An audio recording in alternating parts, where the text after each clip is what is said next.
እንበለደውየ ወህማም እንበለጻማ ወድካም አመ ከመዮም ያብጽሐን ያብጽሕክሙ እግዚአብሔር እስከ ብርሃነ ትንሣኤው በፍስሐ ወሰላም።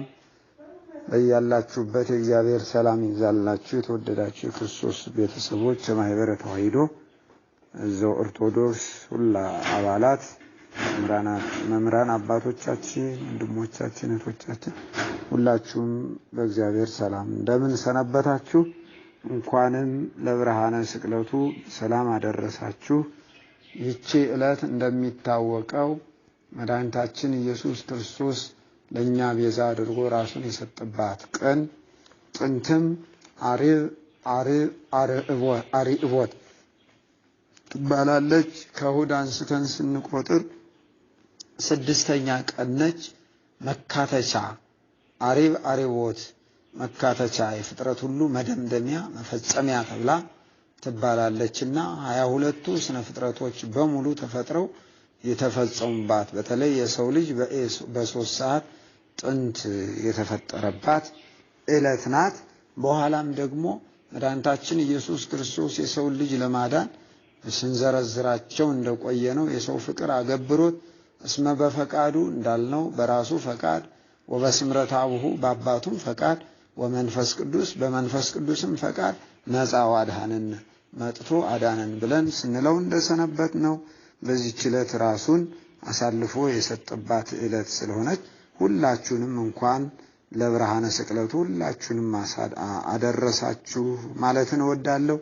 በውጭው ዓለም የምትኖሩ ቤት ተዘግቶባችሁ ተቆልፎባችሁ በጭንቀት በጻይር በጋር በመከራ ያላችሁ ሁሉ በብርሃነ ስቅለቱ ብርሃን ያድላችሁ መድኃኔዓለም ክርስቶስ ሁላችንም ይህን የመከራ ዘመን አሳልፎ ለዓይነ ሥጋ እንዲያበቃን ቅዱስ ፈቃድ ይሁንልን በማለት የዓርብ እንግዲህ የተደረጉ ብዙ ነገሮች አሉ። ከነሱም መካከል ጌታችን ኢየሱስ ክርስቶስ የተሰቀለው በመጨረሻው ሳምንት ወይም ቅድም እንደገለጽነው ስድስተኛ ቀን ብለን በጠራነው በዚህ ዕለት ነው። በዚህች ቀን ወደ 12 የሚሆኑ ታምራት ወይም ደግሞ ስራዎች ተከናውነዋል።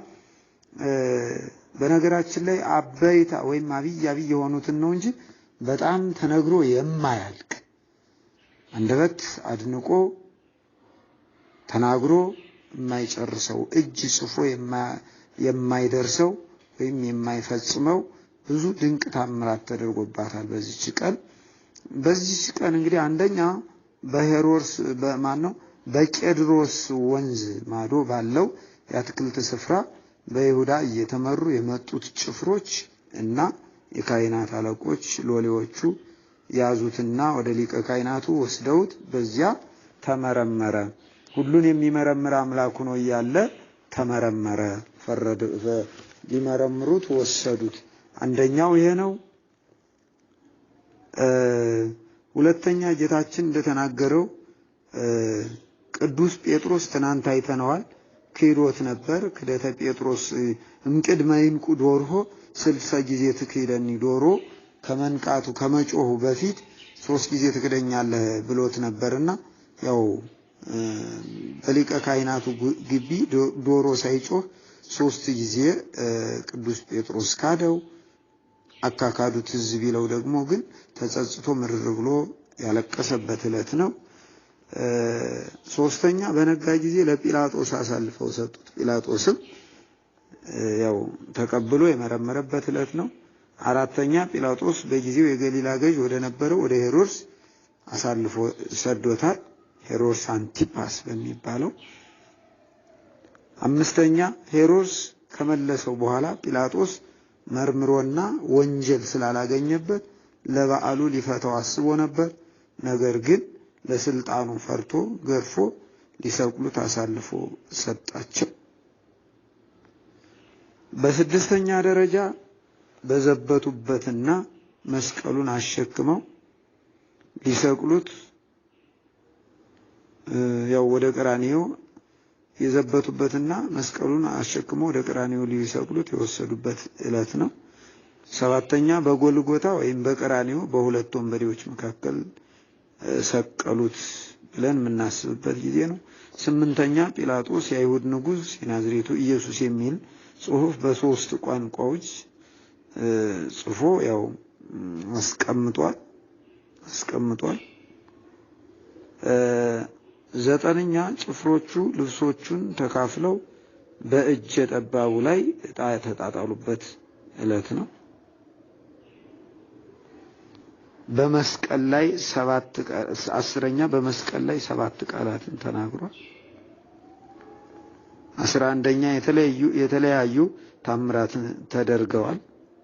12ኛ ስለ ሰው ልጆች መዳን ነፍሱን ለሞት አሳልፎ የሰጠበት ዕለት ነው። እነዚህ ታምራቶች ተከናውነዋል። እንግዲህ ወደ መጀመሪያው ስንል የመጀመሪያውን ምናልባት ያው ጊዜ ሰጣችሁ እንድታዳምጡት በእግዚአብሔር ስም ጠይቃችኋለሁ። ይህ ብዙ ስለሆነ ታሪኩም የሚጠቅመን የሕይወታችን መሰረት ስለሆነ በጣም ጥሩ ነው እና በቄድሮስ ወንዝ ማዶ ባለው የአትክልት ስፍራ ለይሁዳ እየተመሩ የመጡ ጭፍሮች ያው እና የካህናት አለቆች ሎሌዎቹ ያዙትና ወደ ሊቀ ካህናቱ ወስደው በዚያ እንዲመረመር አደረጉት ብሎ የጻፉልን 4ቱም ወንጌላውያን ተባብረውበታል። ቅዱስ ማቴዎስ 26:57 እስከ 68፣ ቅዱስ ማርቆስ 14:43 እስከ 65፣ ቅዱስ ሉቃስ 22:47 እስከ 54 ጽፈውታል። ቅዱስ ዮሐንስ ደግሞ 18:1 እስከ 24 ጽፎታል። 4ቱም ወንጌላውያን ይተባበሩበታል። ይሄን እንግዲህ ዮሐንስን ስናይ ምዕራፍ 18 ከቁጥር 1 አንስቶ ምን ይላል? ኢየሱስም ይህን ብሎ ወደ አትክልት ወዳለበት ስፍራ ወደ ቄድሮስ ወንዝ ማዶ ከደቀ መዛሙርቱ ጋር ወጣ። እርሱም ደቀ መዛሙርቱም በዚያ ገቡ። ኢየሱስም ደቀ መዛሙርቱም ብዙ ጊዜ ወደዚያ ስለተሰበሰቡ አሳልፎ የሰጠው ይሁዳ ደግሞ ስፍራውን ያውቅ ነበርና፣ ስለዚህ ይሁዳ ጭፍሮቹንና ከካህናት አለቆች ከፈሪሳውያንም ሎሌዎችን ተቀብሎ በችቦና በፋና በጋሻ በጦር ወደዚያ መጣ። ኢየሱስም የሚመጣበትን ሁሉ አውቆ ወጣና ማንን ትፈልጋላችሁ አላቸው። ተከትለው የመጡትን ማለት ነው። የናዝሬቱ ኢየሱስን ብለው መለሱለት። ኢየሱስ እኔ ነኝ አላቸው። አሳልፎ የሰጠው ይሁዳም ደግሞ ከነርሱ ጋር ቆሞ ነበር። እንግዲህ እኔ ነኝ ባላቸው ጊዜ ወደ ኋላ አፈግፍገው በምድር ላይ ወደቁ። ደግሞም ማንን ትፈልጋላችሁ አላቸው ብሎ ጠየቃቸው። እነርሱም የናዝሬቱ ኢየሱስን አሉት። ኢየሱስም መልሶ እኔ ነኝ እላችኋለሁ አላቸው። እንግዲህ እኔን ትፈልጉ እንደሆናችሁ እነዚህ ሂዱና ተዋቸው አላቸው። ይህን ከነዚህ ከሰጠኸኝ አንዱን እንኳ አላጠፋውም ያለው ቃል ይፈጸም ዘንድ ይህን ተናገረ ማለት ነው። ያው እንግዲህ አንድም እስመ በስማ ሰለስቱ ወክሌቱ ይቀውም ሁሉ ነገር ሁሉ በ3 እና በ2 ምስክር ይጸናል እንዲል ቅዱስ መጽሐፍ ያው የመከራ ጽዋቸው እንዲጸናባቸው በአንደበታቸው መስክረው በራሳቸው ጊዜ እንደሚኮነኑ ጥንቱንም ደሙ ላዕሌነ ወላዕለ ውሉድነ የሚገርመው ነገር ደሙ በእኛ ላይ በልጅ ልጆቻችንም ላይ ይደርብን ይሁንብን ይለፍብን ብለው ስለነበረ አሁንም በራሳቸው አንደበት መሰከሩ። እገሌ እንዲህ ብሎብኝ ነው ብለው ማመካኘት አይችሉም በፍርድ ቀን ማለት ነው። አሁን የአትክልት ቦታ ወዳለበት ስንል ጌታችን መድኃኒታችን ኢየሱስ ክርስቶስ ወደ አትክልት ስፍራ የሄደው ለጸሎት ነው። ከከተማ ወጣ ያለ ስፍራ ለጸሎት ይመረጣል፣ ይመቻል። ያው ጭምት ነው፣ ብዙ ጫጫታ አይኖረውም። ጸሎት ማለት ከእግዚአብሔር ጋር መነጋገር ማለት ነው። ተደጋጋሚ እንደምትማሩት ጸሎትስ ተናግሮ ምስለ እግዚአብሔር፣ ጸሎት ማለት ከእግዚአብሔር ጋር መነጋገር ማለት ነው እንዳሉ ቅዱሳት መጻሕፍት። ስለሆነም የሚጸልይ ሰው ጆሮን ከሚማርክ ድምጽና ዓይንን ከሚማርክ እይታ ራቅ ብሎ መጸለይ እንዳለበት ሲያመለክት ጌታችን ይጸልይ ዘንድ ወደ አትክልት ስፍራ የሄደ በጸሎት ጊዜ የጸሎት ስፍራን መምረጥና ከሌሎች ስፍራዎች መራቅ እንደሚያስፈልግ ለደቀ መዛሙርቱ ለማስተማር ነው። እንደው ዝም ብሎ በየጎዳናው አይጸለይም ጸሎት። ይህ ማለት ልብ ይሰረቃል፣ አንደበት ይሳሳታል፣ ዓይን ይመለከታል፣ ጆሮ ይሰማል። በእነዚህ በዓይንም በጆሮም በዓይን በሚታየው በጆሮ በሚሰማው ድምፅ ጫጫታ ልብ ይከፈልና ጸሎት ይዘነጋል። ለዚህ ነው ይሄን ሲያስተምር ነው ጌታችን የጸለየበትን ስፍራ ማቴዎስና ማርቆስ ሁለቱም ጌቴሴማኒ ብለው ገልጸውታል። ሉቃስ ደግሞ ደብረ ዘይት በማለት ይገልጸዋል። ቅድም በገለጽናቸው ምዕራፎች ውስጥ ማለት ነው። የአትክልት ስፍራ መሆኑ የተገለጸው በቅዱስ ዮሐንስ ወንጌል አሁን በመናየው ብቻ ነው። እንግዲህ አባቶቻችን መተርጉማን ምን ይላሉ? ጌታችን ሁል ጊዜ ወደሚጸልይበት ወደ አትክልት ስፍራ የሄደው ደቀ መዛሙርቱ ሞትን ፈራ ብለው እንዳይጠራጠሩት መሆኑን ይገልጻሉ። ማር ዮሐንስ የሚባል ሊቅ ደግሞ ጌታችን ያችን ቦታ የወደዳት በሌሊት በዚያ ቦታ መጸለይና ማስተማር ልማዱ ስለሆነ አንዳንድ ቦታዎች የሚመቹ ይሆኑና እኛም በተከታታይ መልሰን እንለምዳቸውና በዚያ የተነሳ ደስ ስለሚያሰኙ ጸሎት በምናደርግ ጊዜ የምንመርጣቸው እንደዛ ነው። እዚያ በኋላ በዚያ ጸሎት ላይ ያለ ነው እንግዲህ የመጡበት ጭፍራውን አስከትሎ ይሁዳ ሲመጣ እሱም ምን አላቸው? ማንን ትፈልጋላችሁ አላቸው። እርሱን ለመያዝ በችቦና በፋና እየተመሩ በጋሻ በጦር ታጅበው መምጣታቸውን እያወቀ ይጠይቃቸዋል። እነርሱም መለሱለት፣ የናዝሬቱ ኢየሱስን ነው የምንፈልገው አሉት። እርሱም ሳይደብቅ እኔ ነኝ አላቸው። አሁን እዚህ ለድህነት ያልመጣ ወንበዴ፣ ውሸታም፣ ቀጣፊ ቢሆን ኑሮ በዚህ አለፈላችሁ፣ ይሄደላችሁ፣ አልመጣም፣ ገና ነው፣ በዚህ ፈልጉት፣ ከገሌ ቦታ ከገሌ ቤት ይል ነበር። እርሱ ግን ራሱ እኔ ነኝ አላቸው። ሲላቸውም ወደ ኋላቸው አፈግፍገው ፍግም ብለው ወደቁ። እንደው በጣም ታምረ ኢየሱስ እንዴት አድርጎ እንደሚገልጸው በጣም ይገርማል። ያው እንግዲህ እሱም ይሄን ታምሩን ለመግለጽ እንዲወድቁ እንዲፍገመገሙ ስለፈለገ ነው። ያው ከዚህ አንፃር እንግዲህ በዚህ ምክንያት እንዲወድቁ ማድረጉም በፈቃዱ እንጂ በእነሱ ጉልበት በእነርሱ ጦርና ጋሻ በእነርሱ ኃይል እንደማይያዝ ለማጠየቅ ያው ይሄን አለ። ማር ዮሐንስ ወይም ቅዱስ ዮሐንስ ይሄን ሲተረጉም በተናገራቸው ጊዜ ከፍራታቸው ብዛት የተነሳ አላስተዋሉትም። ሁለተኛም መጠየቁም ነፍሱም በፈቃዱ እንደሰጠ ለማጠየቅ ነው ሲል ይገልጸዋል ማለት ነው። ነፍሱም በራሱ ፈቃድ ለመስጠት ለማጠየቅ ነው። አሁን በቄድሮስ ወንዝ አካባቢ ነው ያለው። ይቺ ቄድሮስ ወንዝ በኢየሩሳሌምና በደብረ ዘይት መካከል የምትገኝ ወንዝ ነች፣ ሸለቆ ነች። የዳዊት ልጅ አቤሴሎም የአባቱን መንግስት ገልብጦ በኬብሮን በነገሰ ጊዜ ዳዊት ከተማውን ለቆ የቄድሮስን ወንዝ ተሻግሮ ሄዶ በዚያ ሲጸልይ እንደነበር ሁለተኛ ሳሙኤል ምዕራፍ 15 ከቁጥር 13 እስከ 23 ይገልጻል። ጌታችን መድኃኒታችን ኢየሱስ ክርስቶስም የቄድሮስን ወንዝ ተሻግሮ ወደ ቢታንያ ሄደ። አሳልፎ የሰጠው ይሁዳ ደግሞ ስፍራውን ያውቅ ነበርና ያው ወደዚያ ይዟቸው መጣ። ጌታችን ወደ አትክልት ስፍራ ከደቀ መዛሙርቱ ጋር ቅድም እንደገለጽ ነው ብዙ ጊዜ ይሄድ ነበር። ያው እንግዲህ ሉቃስም ምን ብሎ ጽፎልናል? ወጥቶም እንደልማዱ ወደ ደብረ ዘይት ሄደ፣ ደቀ መዛሙርቱም ደግሞ እርሱን ተከተሉት። ሉቃስ 22:39 ላይ ጌታችንም በዚያ ቦታ ደቀ መዛሙርቱን ሰብስቦ እንደሚመክርና እንደሚያስተምር ይሁዳ ያውቅና ጠንቅቆ ተረድቶ ስለሆነም ጭፍሮቹንና የሊቃነ ካህናቱን ሎሌዎች አስከትሎ ወደሚያውቀው ቦታ እየመራ አመጣቸው ወይም ወሰዳቸው ብሎ ገልጾታል ማለት ነው።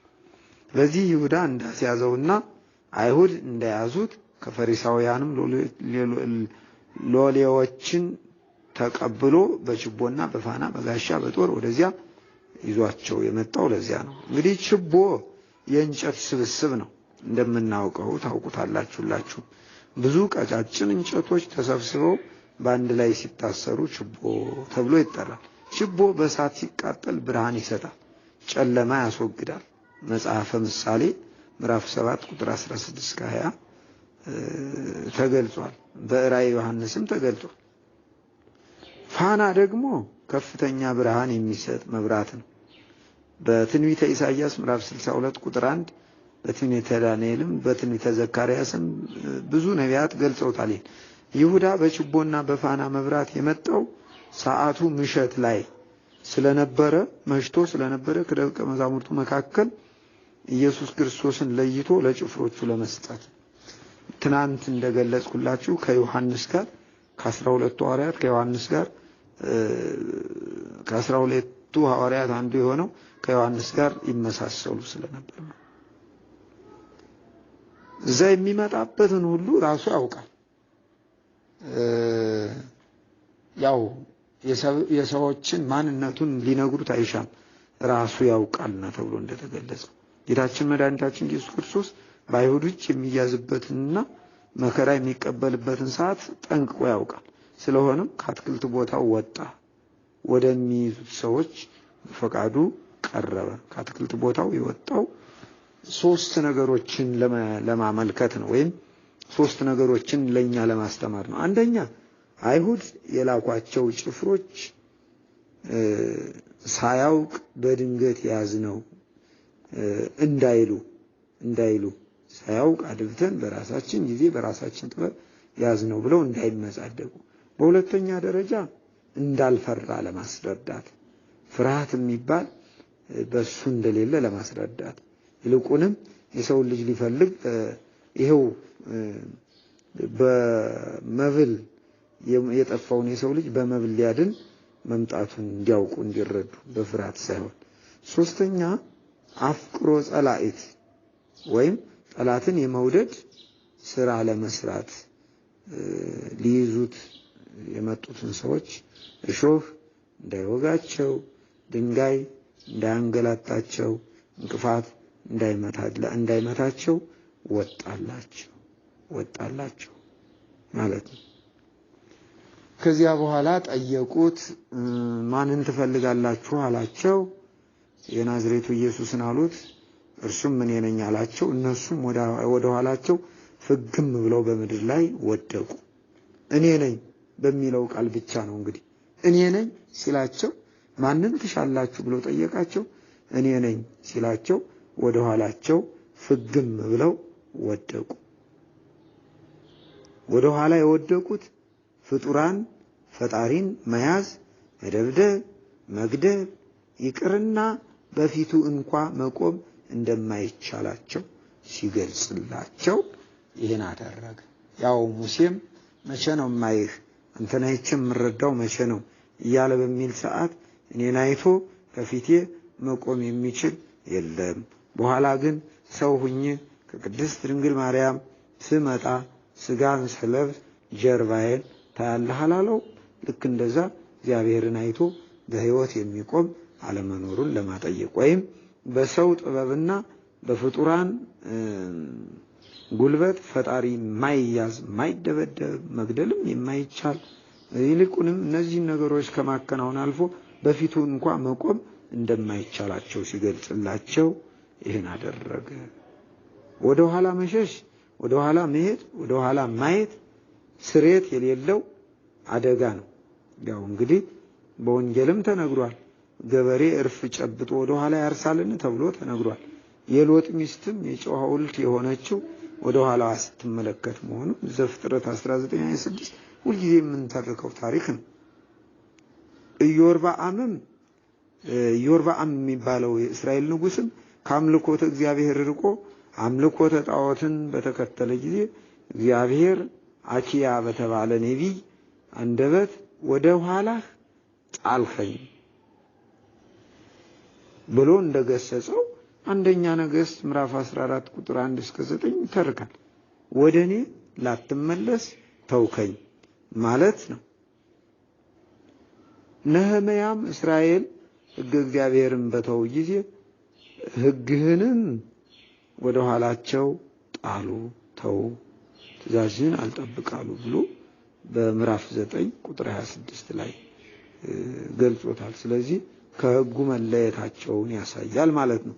ወደ ኋላ መውደቃቸው ከሕገ እግዚአብሔር መውጣታቸውን በጭካኔ ርስተ መንግስተ ሰማያት ማጣታቸውን አይነ ህሊናቸውም አይነ ስጋቸውም በአንድነት ታውሮ መድኃኒታቸውን አሳልፈው ሊሰቅሉት፣ ሊከሱት፣ ሊገድሉት ሞት የማይገባውን ሕይወት የሆነውን ሊሰቅሉት መሄዳቸውን ምንም ለንስሐ ያልተመለሱ መሆናቸውን ያጠይቅባቸዋል ማለት ነው። ኢየሱስ ክርስቶስን ለመያዝ የወጡት ጭፍሮች እንግዲህ ወደ ኋላ መውደቃቸው የሚጠብቃቸውን የመከራ ጽናት ያመለክታል። በአጠቃላይ ልበ አምላክ ዳዊት እንዲህ እያለ ይጸልይ ነበር።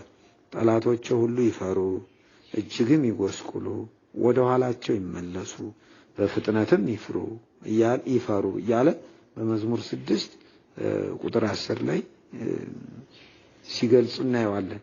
ነፍሴን የሚሹ ሁሉ ይፈሩ ይጎስቁሉ፣ ክፋትን በእኔ ላይ የሚያስቡ ይፈሩ፣ ወደ ኋላቸውም ይበሉ እያለ በመዝሙር 34 ቁጥር 4 ላይ ብዙ ጸሎቶች ነፍሴን ለማጥፋት የሚወዱ ይፈሩ፣ በአንድነትም ይጎስቁሉ፣ በእኔ ላይ ክፋትን ሊያደርጉ የሚወዱ ወደ ኋላቸው ይመለሱ ይጎስቁሉም እያለ በመዝሙር 39 ቁጥር 14 ላይ ነፍሴን የሚሿት ይፈሩ፣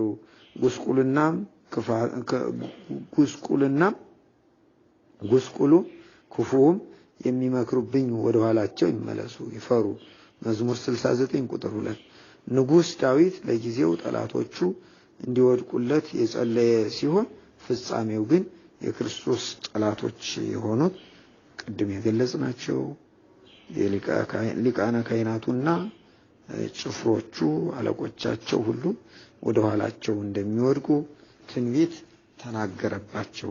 ያ ትንቢት በእነሱ ላይ ተፈጸመባቸው። ሌላው የጭፍሮቹ ወደ ኋላ መውደቅ በኋላ ዘመን ክርስቶስን ሰቅለው ከገደሉት በኋላ በስጋቸው ከጌታችን እርገት በኋላ በ40 ዓመት በነፍሳቸው ከጌታችን መምጣት በኋላ በገሃነመ እሳት የሚወድቁ መሆናቸውን ያመለክታል ማለት ነው። የዛን ጊዜ ይግባኝ በሌለበት ፍርድ ጊዜ ያው እንግዲህ ይግባኝ በሌለው ፍርድ እንደሚቀጡ ያመለክታል። አንድም ወደ ኋላ መውደቃቸው ከኢየሱስ ክርስቶስ ርስት ከመንግስተ ሰማያት መለየታቸው ከሕያው እግዚአብሔር ከክርስቶስ መገንጠላቸውና መቃብራቸውን መቆፈራቸውን በራሳቸው ያመለክታል ነው የሚለን እንግዲህ ቅዱስ መጽሐፍ። ወደ ኋላ ከማለት እግዚአብሔር ይጠብቀን። ስለዚህ በዚህ ጊዜ ያው ብዙ ነገር ተናግሯል። እነዚህ ነገሮች ናቸው በዋናነት በዚህ ወደ ጭፍሮቹ ያስያዙት በእነዚህ ሁኔታዎችና ሁናቴዎች ነው። ያው ሌላው ጌታ እንደተናገረው ቅዱስ ጴጥሮስ በሊቀ ካህናቱ ግቢ ዶሮ ሳይጮህ 3 ጊዜ ካደው። ያ የካደውም ትዝ ሲለው ያው ተጸጽቶ ያው እንዲመለስ ሆኗል ነው የሚሉን ቅዱሳት መጻሕፍት። ያው ጸጸተ ጴጥሮስ የሚል አለ። እነዚህ ላይ ብዙ ወንጌላውያን ጽፈውታል። ቅድም እንዳልነው 4ቱም ተባብረው ጽፈውታል። እንደው ለማስታወስ ያህል ይሄን የጴጥሮስን ጸጸት ማቴዎስ በ26 በምዕራፍ 26 ቁጥር 69 እስከ 75፣ ማርቆስ በ14 በምዕራፍ 14 ቁጥር 66 እስከ 72፣ በቅዱስ ሉቃስ ወንጌል ደግሞ ምዕራፍ 22 ቁጥር 55 እስከ 62፣ ያው በቅዱስ ዮሐንስ በምዕራፍ 25 በምዕራፍ 18 ቁጥር 25 እስከ 27 ድረስ ተገልጿል።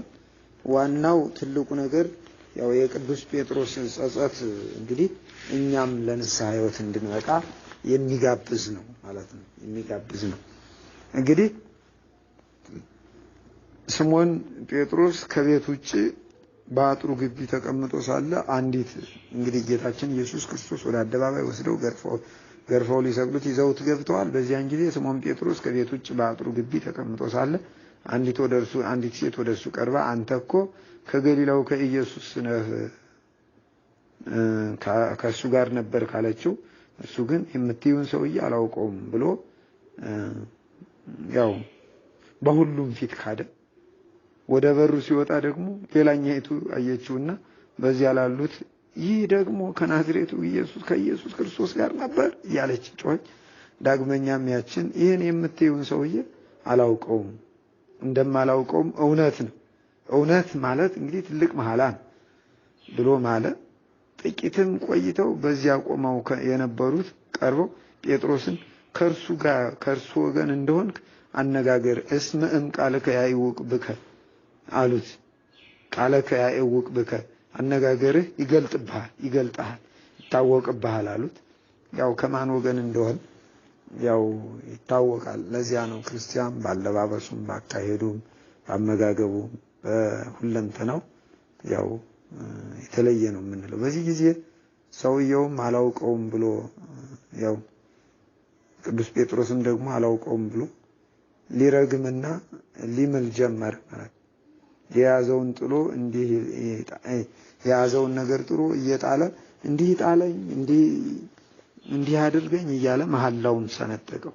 እንግዲህ እንደው መሐላ መማል በጣም ትልቅ ኃጢአት ነው። ያው እንግዲህ ጣለኝ የሱን ሞት ለኔ ያድርገው እያለ ነው እንግዲህ ቅዱስ ጴጥሮስ የማለው። ሁላችንም እንደው ምንም ሳናውቅ እንደው እንዲህ ብለን ባንምል ጥሩ ነው። ለዚያውም በሐሰት እንግዲህ እንደርሱ የያዘውን ነገር ሁሉ ምኑንም እየጣለ እንደዚህ ጣለኝ፣ እንደዚህ ቀንጥሰኝ፣ እንደዚህ በጥሰኝ፣ እንደዚህ ቁረጠኝ፣ የሱን ሞት ለኔ ይበለው እያለ ያድርገው እያለ መሐላውን ሰነጠቀው፣ ደረደረው። በኋላ ግን መንፈስ ቅዱስ ፍርሃትን ቀርፎለት ስለጣለለት የማይፈራ ሆኖ ስለ ክርስቶስ ፍቅር ቁልቁል ተሰቅሎ የሚሞት ሆኗል ማለት ነው። ስለዚህ ስምዖን ጴጥሮስ ክርስቶስን አላውቀውም ባለበት ሰዓት ጌታችን አስቀድሞ እንደተናገረ ወዲያው ዶሮ ጮኸ። ጴጥሮስም ዶሮ ሳይጮህ 3 ጊዜ ትክደኛለህ ብሎ ያለው ትዝ አለው። የክርስቶስ ቃል ትዝ አለው። ሁላችንም እንደው ንስሐ ሳትገቡ የሚለው ትዝ ሊለን ይገባል። ትዝ እያለን ንስሐ እንድገባ እግዚአብሔር ይፍቀድልን። ወደ ውጭም ወጥቶ መራራ የሆነ ለቅሶ አለቀሰ። ይህ ነው እንግዲህ ለጴጥሮስ ስንቅ የሆነ ለጴጥሮስ። በኋላ ደግሞ በሮም አደባባይ እንደ ኢየሱስ ክርስቶስ አድርጋችሁ ሳይሆን ቁልቁል ሰቅላችሁ ግደሉኝ ብሎ ጥብሃት የሆነው ጭካኔ የሆነው ምርር ብሎ በማልቀሱ ነው መንፈስ ቅዱስም ሊያድርበትና ጥብሃት የሃይማኖት ጥባት ጭካኔ ሊሰጠው የቻለው። ጌታ በአንቀጸ ብፁዓን ትምህርቱ ምን ብሎ ገልጿል? በዚያ የተራራ ስብከት በምንለው በማቴዎስ ወንጌል ምዕራፍ 5 ላይ ምን ይላል? የሚያዝኑ ብፁዓን ናቸው መጽናናትን ያገኛሉና ብሎ እንደተናገረ ስምዖን ጴጥሮስም ለጊዜው መከራን ተሰቅቆ በልቡ የማያምነውን ነገር በአፉ በመካዱ ተጸጸተ፣ አዘነ፣ አለቀሰ፣ ተንፈራፈረ፣ ምርር ብሎ ደም የተቀላቀለበት የሚመስል እንባን አነባ። በዚህ ጊዜ ምህረትን መጽናናትን የሚወድ አምላካችን ለቅሶውን አይቶ ተቀበለው። ዛሬም እኛ እንግዲህ ኃጢአታችን በደላችን አስበን መራራ ልቅሶን የምናለቅስ ከሆነ እግዚአብሔር ይምረናል። እንደ ማርያም እንተ እፍረት ሸክም ኃጢአታችን ሁሉ አራግፎ በሰላም ያሰናብተናል ማለት ነው። ስለዚህ ሐዋርያው ቅዱስ ያዕቆብ እናንተ ኃጢአተኞች ይላል፣ እጆቻችሁን አንጹ፣ 2 ሐሳብም ያላችሁ እናንተ ልባችሁን አጥፉ፣ ተጨነቁና እዘኑ፣ አልቅሱም፣ ሳቃችሁ ወደ ሐዘን ደስታችሁም ወደ ትካዜ ይለወጥ፣ በጌታ ፊት ራሳችሁን አዋርዱ፣ ከፍ ከፍም ያደርጋችኋል እያለ አንባ ንስሐ ገንዘብ ማድረግ እንዳለብን የንስሐ ሕይወትን ገንዘብ ማድረግ እንዳለብን ያስተምረናል ማለት ነው። ስለዚህ ከጴጥሮስ ክህደት ይልቅ ለኛ የሚጠቅመን ተጸጽቶ ማልቀሱ ነው። ሰው ሆኖ የማይበድል እንጨት ሆኖ የማይጨስ የለም፣ ግን መጸጸቱ ትልቅ ትምህርት ይሆነናል ማለት ነው። ምክንያቱም ለንስሐ ማንባት እንደ እግዚአብሔር ፈቃድ ማዘን ነውና ለዚህ ነው ሐዋርያው ቅዱስ ጳውሎስም አሁን ለንስሐ ስላዘናችሁ ደስ ብሎኛል እንጂ ስላዘናችሁ አይደለም፣ እንደ እግዚአብሔር ፈቃድ አዝናችኋልና። እንደ እግዚአብሔር ፈቃድ የሆነ ሐዘን ጸጸት የለበትም፣ ወደ መዳን የሚያደርሰው ንስሐ ያደርሳልና። የዓለም ሐዘን ግን ሞትን ያመጣል ሲል ለቆሮንቶስ ሰዎች በጻፈው ክታቡ አስቀምጦታል ማለት ነው። እንግዲህ ስለዚህ የቅዱስ ጴጥሮስ ጸጸት ወይም ደግሞ ቅዱስ ጴጥሮስ ትንቢቱ ተፈጽሞ የሱ ደግሞ ወደ ክርስቶስ መመለስ የሚያስተምረን ይሄን ነገር። እንግዲህ ቅዱስ ጴጥሮስ እሱ ብቻውን አልነበረም አብሮ የሄደው። ስምዖን ጴጥሮስ ሌላው ደቀ መዝሙር ኢየሱስን ተከትለው ነው ሄደው ነበር። ያው እንግዲህ ደቀ መዝሙሩን በሊቀ ካህናት ዘንድ የታወቀ ነበረ። ወደ ሊቀ ካህናቱ ግቢ እንግዲህ ከኢየሱስ ጋር በተቀመጡ ጊዜ ነው ይሄ ሁሉ የተፈጸመው። በውጭ በበሩ ቁመው ሳለ ነው እንግዲህ ሁሉ የተከናወነው ማለት ነው። እንግዲህ በሊቀ ካህናቱ ዘንድ የታወቀው ሌላው ደቀ መዝሙር የተባለው ዮሐንስ ወንጌላዊው እንደሆነ ያው የታወቀ ስለሆነ ወደ ሊቀ ካህናቱ ግቢ ሲገባ በረኛይቱ ወይም ያቺ ቁማ ሰዎችን ስታስገባና ስታስወጣ የነበረችው አልከለከለችው። ይልቁንም ወደ ኋላ ተመልሶ በረኛይቱን ነግሮ ጴጥሮስን እንዳስገባው ሁሉ አባቶቻችን ያስቀምጣሉ ማለት ነው። ያስቀምጣሉ። ስለዚህ ቅዱስ ጴጥሮስ ቆሞ እሳት ይሞቅ ነበር። እንግዲህ አንተ ደግሞ ከደቀ መዛሙርቱ አይደለህምን ብለው የጠየቁት በዚያን ጊዜ ነው። ያው ወዲያው እንግዲህ ዶሮ ጮሆ ቅድም ያልናቸውን ነገሮች ሁሉ ተፈጽመዋል። ስለዚህ ከቅዱስ ጴጥሮስ ጸጸት እኛ ሁላችንም ያው እንግዲህ ጴጥሮስ 3 ጊዜ ቢክድም ጌታውን ከልቡ የሚወድ ደቀ መዝሙር መሆኑ የታወቀ ስለሆነ ሌሎቹ ደቀ መዛሙርት ሲበተኑ ከዮሐንስ ጋር እስከ ሊቀ ካህናቱ ግቢ ድረስ በመሄድ ፍቅሩን ገልጧል። ወደ ፈተናም የገባው ጌታችንን በመከተሉ ነው። የጴጥሮስ ክደት በፍርሃት ምክንያት በድንገት የተነገረ ነው እንጂ በልብ ታስቦ በአንደበት የተገለጠ ባለመሆኑ ያው በኋላ መንፈስ ቅዱስ ጥባት ጭካኔ ሰጥቶት የጴጥሮስ ክደት ከክፉ ጋር እንጂ ከአፉ ከአንገቱ በላይ እንጂ ከልቡ ጋር ግንኙነት እንደሌለው በኋላ እንባው ወደ እግዚአብሔር ገብቶ ወደ እግዚአብሔር ተመልሶ መራራ እንባን ማልቀሱ ሁሉም ያው ሁላችንም እንደምንረዳው ያደርጋል ማለት ነው። ስለዚህ ሁላችንም በመከራ ጊዜ ይሄን ነገር እንዲህ አይነት ነገር ሲገጥመን ያው በዚህ መልኩ ያው እንትን ማለት አለብን። መቼም ሰው ሆኖ ማይሳሳት የለም። ያው ሰው ሆኖ ማይሳሳት ባይኖርም ወደ ንስሐ ሕይወት ግን መግባትና መመለስ የሁላችንም ድርሻ ነው። ጌታችን አምላካችን መድኃኒታችን ኢየሱስ ክርስቶስም ያው እንትን አይልንም፣ አይቆርጥብንም፣ ይቀበለናል፣ ይመለከተናል ማለት ነው። ስለዚህ ሁላችንም በዚህ የንስሐ ሕይወት ከተመላለስ እግዚአብሔር አምላካችን ደግሞ የንስሐ ሕይወታችን ሁሉ ተቀብሎ ለኛም መከራውን ያቀልልናል፣ እንባችን ያብስልናል ማለት ነው። እንባችን ያብስልናል ማለት ነው። ስለዚህ ሁላችንም እንባችን እንዲያብስልን በንስሐ ሕይወት መጸጸት አለብን። ሌላው በሶስተኛ ጊዜ ለጲላጦስ አሳልፈው ሰጡትና ጲላጦስ መረመረው። ቅዱስ ማቴዎስ በ27 1-14፣ ቅዱስ ማርቆስ 15፣ ቅዱስ ሉቃስ በ23 1-56፣ ቅዱስ ዮሐንስ ደግሞ በምዕራፍ 18 ቁጥር 28 እስከ 38 ድረስ ገልጠውታል። ይሄን ነገር እንግዲህ ምንድነው የሚለው? ወደ ጲላጦስ ወሰዱት። ጲላጦስም መረመረው። ኢየሱስ ክርስቶስ ከቀያፋ ወደ ገዡ ግቢ ወደ ጲላጦስ ያው ወሰዱት ያው አሳልፈው ሰጡት። ጲላጦስ እንግዲህ ገዡ የተባለ በዚያን ጊዜ የነበረው ገዥ በአካባቢው እሱ ነው። ወሰዱት። ሌሊቱ ሙሉ ቀያፋ ሲመረምረው ሲያንገላታው ሲጥለው ካደረ በኋላ በሎሌዎቹ በጥፊ ሲያስመታው ሲያሰቃየው ካደረ በኋላ ሲነጋ ወደ ገዡ ወደ ጲላጦስ ወስደውታል።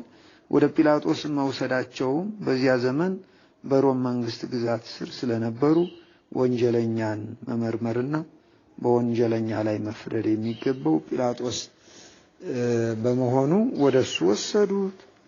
ጊዜው ደግሞ ያው የፋሲካ በግ ይበሉ ዘንድ እንጂ እንዳይረክሱ ወደ ገዡ ግቢ አልገቡም ይላል። ያው ከዚህ የተነሳ አይሁድ የሚያከብሩት በዓል ሲቀርብ አስቀድመው ራሳቸውን ያነጻሉ። የፋሲካን በዓል የሚያከብሩበት በግ አርደው እየበሉ ጌታችን መድኃኒታችን ኢየሱስ ክርስቶስ የተሰቀለበት ዕለተ ዓርብ የፋሲካውን በግ አርደው የሚበሉበት ዕለት ነበረ።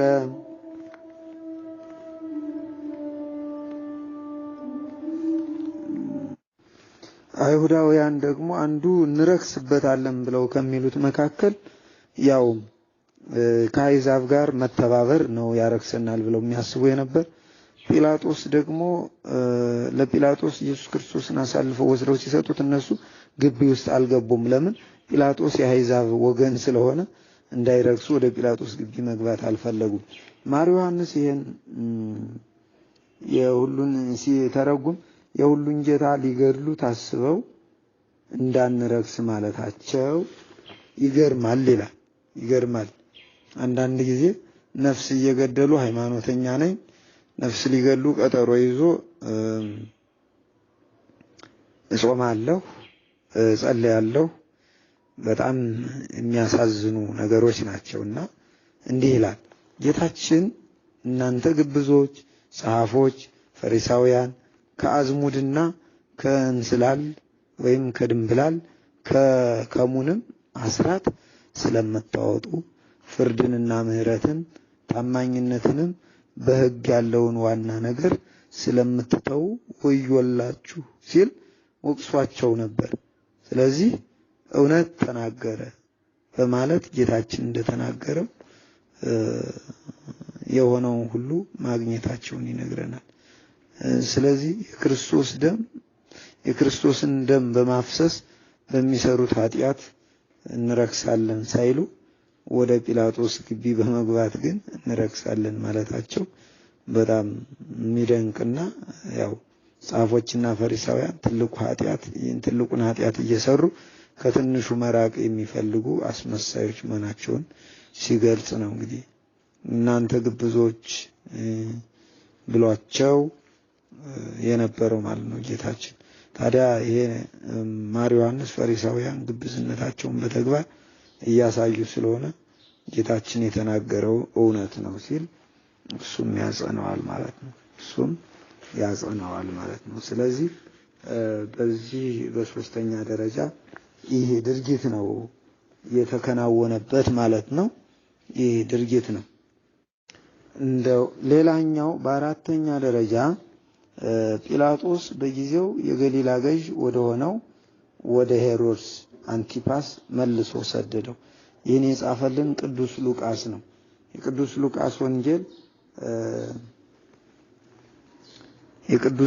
ሉቃስ ወንጌል ምዕራፍ 23 ከቁጥር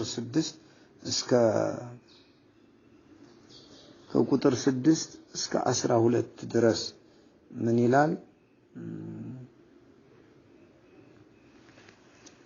ጲላጦስ ግን ገሊላ ሲሉ በሰማ ጊዜ የገሊላ ሰው ነውን ብሎ ጠየቀ። ከሄሮድስም ግዛት እንደሆነ ባወቀ ጊዜ ወደ ሄሮድስ ተሰደደው። እርሱ ደግሞ በዚያ ጊዜ በኢየሩሳሌም ነበርና ሄሮድስም ኢየሱስን ባየው ጊዜ እጅግ ደስ አለው። ስለ እርሱም ስለሰማ ከብዙ ጊዜ ጀምሮ ሊያየው ይመኝ ነበርና ምልክትም ሲያደርግ ሊያይ ተስፋ ያደርግ ነበር። በብዙ ቃልም ጠየቀው፣ እርሱ ግን አንድስ እንኳ አልመለሰለትም። የካህናት አለቆችና ጸሐፎችም አጽንተው ሊከሱት ቆመው ነበር። ሄሮድስም ከሰራዊቱ ጋር ናቀው፣ ዘበተበት። የጌጥ ልብስም አልብሶ ወደ ጲላጦስ መልሶ ሰገደ። እንዲህ እያሉ እየተቀባበሉበት ነው ያደሩት ማለት ነው። በአምስተኛ ደረጃ ሄሮድስ ከመለሰው በኋላ መርምሮ ወንጀል ስላላገኘበት ለበዓሉ ሊፈታው አስቦ ሳለ ለስልጣኑ ፈርቶ ገርፎ ሊሰቅሉት አሳልፎ ሰጠው። በጣም የሚገርም ነው። እንግዲህ ሄሮድስ እንደገና መልሶ መርምሮታል። ሄሮድስ መርምሮ ከሰደደው በኋላ እንደገና ለጲላጦስ ሰደደው። ከጲላጦስ ወደ ጴጥሮስ፣ ከጲላጦስ ወደ ሄሮድስ፣ ከሄሮድስ ወደ ሐና፣ ወደ ቀያፍ ብዙ መከራዎችን የደረሱበት። ስለዚህ መርምሮ ወንጀል ስላላገኘበት ሊፈታው አስቦ እንደገና አንዳንድ ጊዜ ባለስልጣን እውነቱን ነገር ለስልጣናቸው ሲሉ ያው እንዲህ አይነት ነገር እንትን ይላሉና በዚህ የተነሳ ሄሮድስ ያው ከመለሰ በኋላ መርምሮ ወንጀል ስላላገኘበት ለበዓሉ ሊፈታው አስቦ ሳለ ያው ስልጣኑን ፈርቶ ለስልጣኑ አዝኖ ያው ወደ ሄሮድስ መልሶ ላከው። እንደው የሚገርመው ነገር ደግሞ ሲልከው ገርፎ ነው። ገርፎ ይሰቅሉት አሳልፎ ሰጣቸው። ይሰቅሉት አሳልፎ ሰጣቸው ገርፎ። ይሄን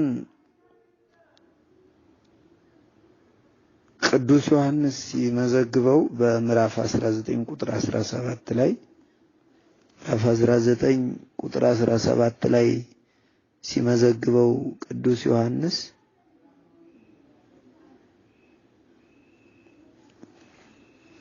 ከ16 አንስቶ እንዴት አድርገው እንዳንገላቱት ሲገልጽ ይናገራል። ምን ይላል? ያው ኢየሱስንም ይዘው ወሰዱት፣ መስቀሉንም ተሸክመው በዕብራይስጥ ጎልጎታ ወደ ተባለ የራስ ቅል ወደሚሉት ወጣ፣ ሰቀሉትን ይልና መስቀሉን በትከሻው መሸከሙን ይገልጻል ማለት ነው። እንደዛ መሆኑን ቅዱስ ዮሐንስ ይገልጻል። ቅዱሳት መጻሕፍትም ምን ብለው ይናገራሉ? ወቆመ እግዚእ ኢየሱስ ቅድሜሁ፣ ጌታ በፍርድ አደባባይ እንዴት እንደቆመ ለመስፍን። ወቆመ እግዚእ ኢየሱስ ክርስቶስ ቅድሜሁ ለመስፍን፣ ጌታ ከጲላጦስ ፊት ቆመ። የካህናት አለቆችም ወስደው ስላቀረቡለት ጲላጦስ በወንጀለኛ ስርዓት ጌታቸውን ከፊቱ አቁሞ ጠየቀው። የአይሁድ ንጉሳቸው አንተ ነህ ሲል ጠየቀው ይላል። ጌታችንም አንተ አልክ ብሎ መለሰለት። ይህም አንተ የአንድ መንደር ንጉስ ትለኛለህ ሲለው ነው። በዚህ ዕለት የሕዝቡ አለቆችና የካህናት አለቆች ሲያሳጡት ምንም አልመለሰላቸውም ነበር። ኦ ትዕግስት ዘመጠነዝ ትዕግስት፣ ኦ ትሕትና ዘመጠነዝ ትሕትና። ይህ ትዕግስት እንደምን ያለ ትዕግስት ነው፣ ይህ ትሕትናስ እንደምን ያለ ትሕትና ነው ብለው አባታችን ቅዱስ ሕርያቆስ የገለጹት ይሄን ነው። ለእርሱም መልስ ለመስጠት አንዳች አልተናገርም። በዚህ ትዕግስቱ እስኪያደንቁ ድረስ ዝም አላቸው ማለት ነው። ጌታችን በሚያሳጡት ፊት ዝም ማለት አስቀድመው እነ ኢሳይያስ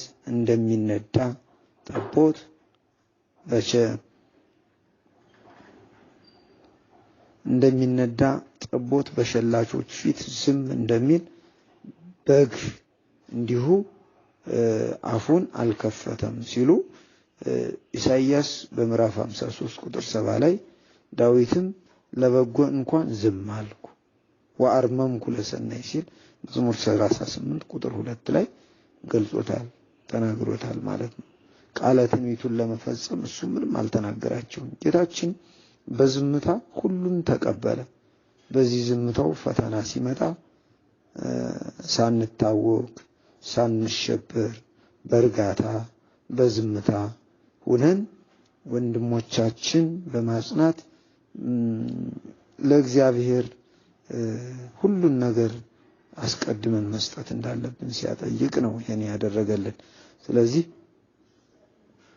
እንዲገባን አርአያ ሆነን እዚህም ሁሉ ትምህርቶች ሰጥቶን በጣፋጭ አንደበት ነገር በማብዛት ችግርን መወጣት የሚቻል ቢመስለንም እንኳን ለጊዜው ይሆን እንደሆነ እንጂ ለዘለቄታው እንደማይሆን ነገር ግን ሳናበዛ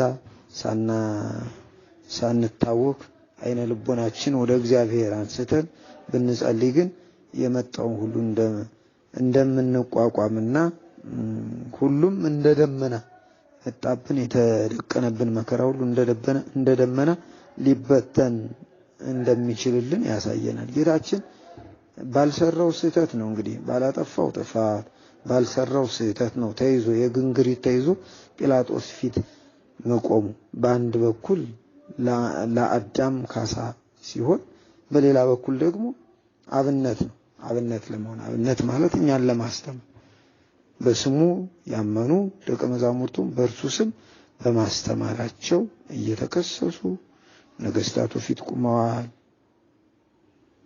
ነገር ግን ከጌታችን የተማሩትን አብነት አድርገው ስጋቸውን እንጂ ነፍሳቸውን መግደል የማይቻላቸውን ነገስታትን ሳያፍሩ ስለ ሃይማኖታቸው ገስጸዋቸዋል፣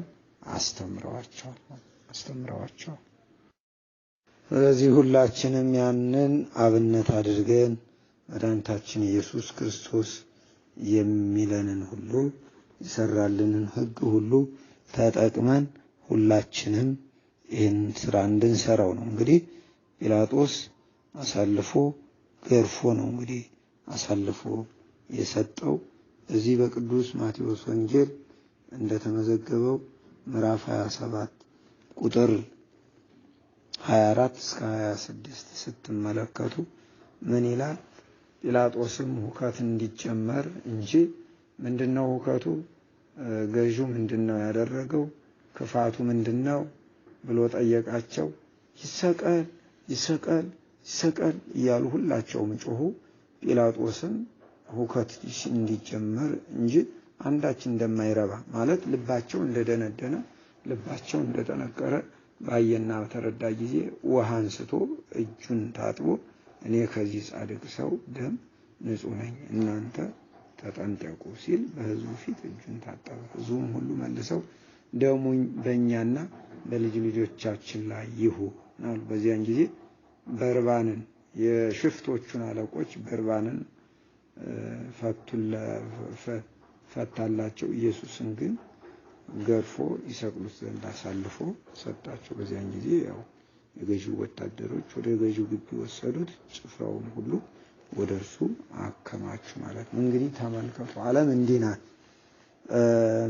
ምንጊዜም በዓለም ላይ ስንኖር እውነተኛው የሚጠላባት የሚገፋባት በሐሰት የሚኖረው ወይም የሚሰርቀው የሚዘርፈው ሁሉ የሚተውባት የሆነችው ከዚህ ተነስቶ ነው። እንደው አዲስ አይምሰለን። ሁሉም ነገር መሰረት አለው ማለት ነው። ሁሉም ነገር መሰረት አለው ማለት ነው። በስድስተኛ ደረጃ ዘበቱበትና መስቀሉን አሸክመው ሊሰቅሉት ወሰዱት። ይሄንም አራቱም ወንጌላውያን ጽፈውታል። ይህ ቅዱስ ማቴዎስም ቅድም በገለጽነው በምዕራፍ 27 ቁጥር 27 ላይ ምን ይላል? በዚያን ጊዜ የገዢው ወታደሮች ኢየሱስን ወደ ገዢው ግቢ ውስጥ ወሰዱት። ጭፍራውንም ሁሉ ወደ እርሱ አከማቹ። ልብሱንም ገፈው ቀይ ልብስ አለበሱት። እየተቀጣጠቡበት በሾህ አክሊል ጎንጉነው በራሱ ላይ በቀኝ እጁም መቃ አኖሩ። በፊቱም ተንበርክከው የአይሁድ ንጉሥ ሆይ ሰላም ላንተ ይሁን እያሉ ዘበቱበት። እንግዲህ እነዚህ ሁሉ መከራዎችን የተቀበለው ዘበቱበት።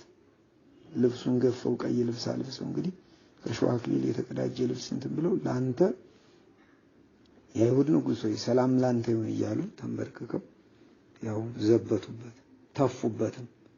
መቃውንም ይዘው ራሱን መቱት።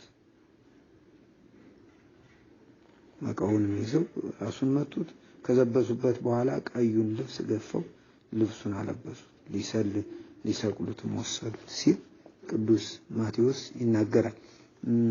ያው እንዳይበዛባችሁ ቅዱስ ማቴዎስ ምዕራፍ 27 ከቁጥር 27 እስከ 31፣ ቅዱስ ማርቆስ ምዕራፍ 15 ከቁጥር 16 እስከ 20 ድረስ፣ ሉቃስም ምዕራፍ 23 26 እስከ 30፣ ቅዱስ ዮሐንስ ምዕራፍ 19 ቁጥር 17 ላይ ገልጸውታል። ይሄን ነገር ማለት ነው ገልጸውታል። ስለዚህ ሁሉም በዚህ መልኩ አደረጉት። በሰባተኛ ደረጃ በጎልጎታ በቀራንዮ በሁለት ወንበዴዎች መካከል ሰቀሉት። ጎልጎታ እቺ የራስ ቅል የምትባል ቦታ ናት። ይሄው ሐዋርያ ቅዱስ ማቴዎስም በሚገባ ገልጿታል። ምን ይላል? በዚሁ ምዕራፍ 32 ምዕራፍ 27 ቁጥር 32 ላይ ሲወጡም ስምዖን የተባለው የቀሬናውን ሰው አገኙ፣ እርሱንም መስቀሉን ይሸከም ዘንድ አስገደዱት። ትርጓሜው የራስ ቅል ወደ ተባለ ስፍራ ወደሚሆን ጎልጎታ ወደ ተባለው ስፍራ በደረሱ ጊዜ በሐሞት የተቀላቀለ የወይን ጠጅ ሊጠጣ አቀረቡለት። ቀምሶም ሊጠጣው አልወደደም። እዚህ ላይ ያው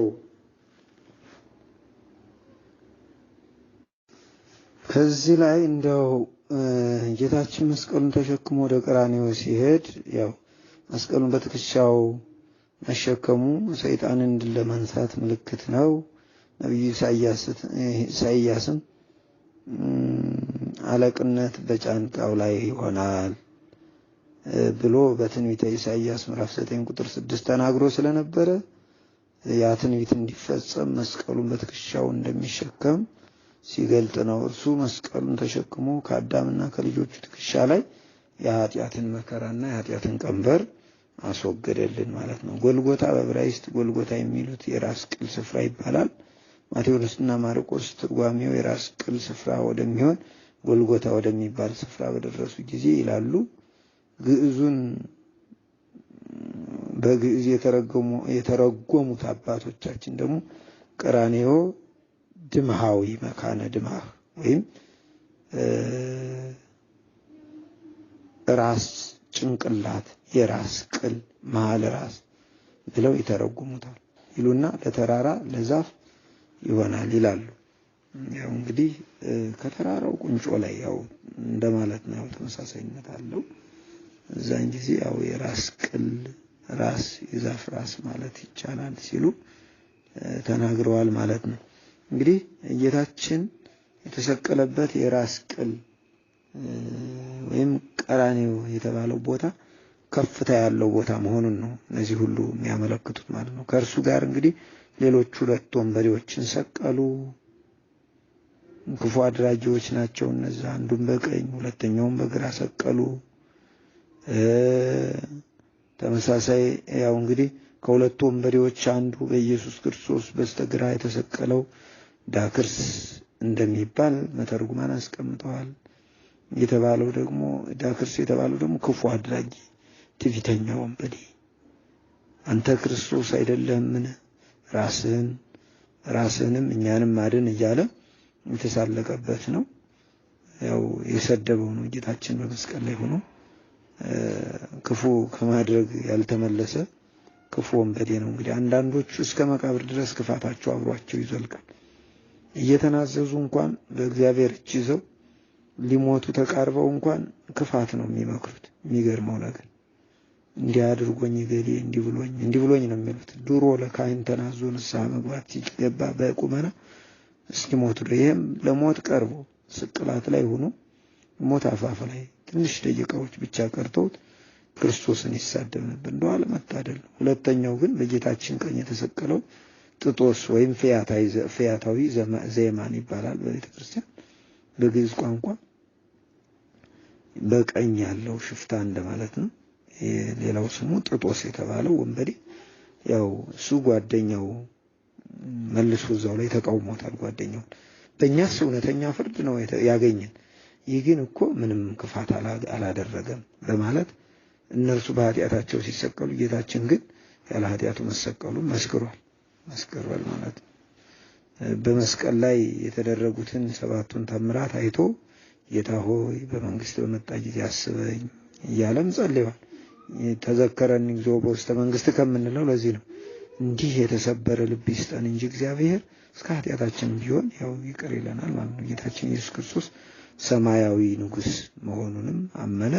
ጌታችንም ምላሽ ሰጠው። እውነት እውነት እልሃለሁ ከኔ ጋር በገነት ትሆናለህ ብሎ ያው በቅዱስ ሉቃስ ብቻ ነው የተመዘገበው። ምዕራፍ 23 ቁጥር 33 እስከ 43 ላይ ያለው ቃል በጌታችን ቀኝ የተሰቀለው ጢጦስ በመስቀል ላይ ሳለ ያው አመነ። ያው እንግዲህ ካሳያቸው እንደዚህ ስናያቸው ኃጢአተኛ መሆኑን አምነዋል። አንደኛ ደረጃ ኃጢአተኛ መሆኑን አምነዋል። በሁለተኛ ደረጃ ጌታችን ያለ ኃጢአት መሰቀሉን መስክሯል። በሶስተኛ ደረጃ ጌታችን የመንግስት ባለቤት መሆኑን አምነዋል። በአራተኛ ደረጃ ጌታችን የሚያጸድቅና የሚኮንን አምላክ መሆኑን አምኗል። ስለዚህ እሱ በዛ እንትን ብሏል ማለት ነው። ከዛ በኋላ ነው እንግዲህ በዚያን ጊዜ ያው መድኃኒታችን ኢየሱስ ክርስቶስ በእነሱ መካከል ተሰቀለ ያልነውም የዚህ ነው። የአይሁድ ንጉሥ። ሌላው ስምንተኛው ምንድነው?